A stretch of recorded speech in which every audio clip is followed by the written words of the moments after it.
NBC 15 News at 11 starts now. Now at 11, we're just hours away from the first woman ever to be nominated for president.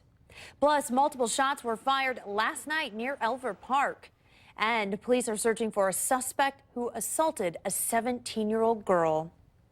In our Decision 2016 coverage, Bernie Sanders and Wisconsin delegates sat down for breakfast this morning to discuss Hillary Clinton. Sanders shared his plan for the future of his campaign and told supporters to channel their enthusiasm to Clinton's campaign. He also mentioned that Trump was not the right candidate for the job. We're just hours away from history being made at the Democratic National Convention, the first woman ever nominated for president by a major party. NBC's Tracy Potts is in Philadelphia with more. Tonight, we will make history. Hillary Clinton is set to become the first woman to represent a major party in a presidential campaign. To be on the front row of history, I'm getting goosebumps just talking about it. But Bernie Sanders delegates aren't giving up easily. Convention leaders guarantee they will have a voice, but might they put up a fight and try to derail the roll call vote? Sanders went around this morning urging delegates not to protest.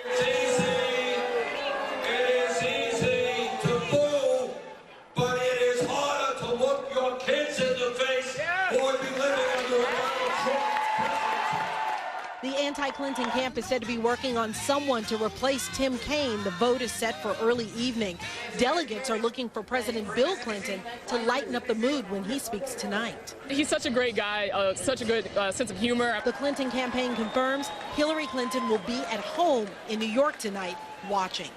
But Bill Clinton's popularity has taken a hit. It's upside down in our latest NBC Wall Street Journal poll for the first time this year. Tracy Potts, NBC News, Philadelphia. And Donald Trump has taken advantage of the latest rift over the hacking of the DNC's emails by using it as ammunition on the campaign trail. Trump and running mate Governor Mike Pence held a rally in North Carolina. He noted the controversy surrounding the ouster of DNC Chair Debbie Wasserman Schultz, and he urged Bernie Sanders supporters to come over to his side. Well, the weather looks very nice as we head into the afternoon. The current temperature is 83 degrees. We will climb to 87 for the high this afternoon. That is above average by 6 degrees. Humidity levels should remain tolerable, with dew points hanging around 63 degrees through the afternoon hours. A little more humidity on the way for tomorrow, and we will start to get back into chances of rain. I'll break that forecast for you, break that down for you in just a few minutes. All right, thanks, Charlie. New at 11, multiple gunshots rang out last night near Raymond Road. Police say they responded to the 5800 block, but did not find any shell casings or victims for that matter. Officers believe the incident likely stemmed from two neighborhood gangs engaged in a feud. This comes as there have been more reports of shots being fired in that area. Police are searching for a man they say attempted to violently assault a 17-year-old girl. Police say the girl was initially enticed after getting off the Madison bus at North Thompson Drive and Mesta Lane just after 10 last night. The teen was able to break away and the suspect took off. The suspect is described as a 30-year-old black man, 5 feet 11 inches tall, with dreadlocks. A barn is a total loss after a fire broke out in Dane County. Last night, crews responded to Oak Park Road around 10 p.m. The barn housed about 80 cattle, and luckily all were saved. There were no injuries reported. The fire was likely caused due to an electrical issue. The DNR has tasked a few fishing crews with helping you catch the big one as they remove rough fish from the state's waterways, a process that helps restore habitat quality.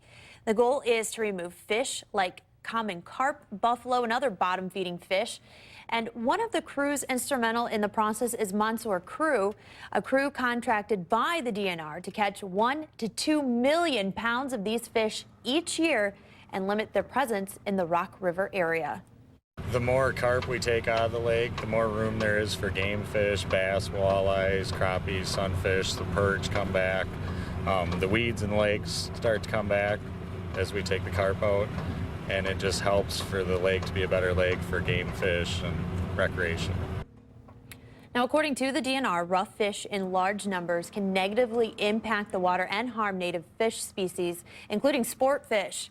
This is the Monsoor Group's first year working with the DNR for this effort. The group will continue their work for another 4 years. Happening today, football season, well, it's almost here, and the Packers, they're going to take the field today for training camp. Many local businesses are expecting a financial boost from the 90,000 people that are anticipated to be in the area. The estimated economic impact, $9 million, as attendees are expected to do more than just watch practice. We want to buy some souvenirs and tour the stadium. I really want to see all the different statues and all the different Hall of Fame things. 1 week from Sunday, the Packers will take on the Indianapolis Colts for the Hall of Fame game.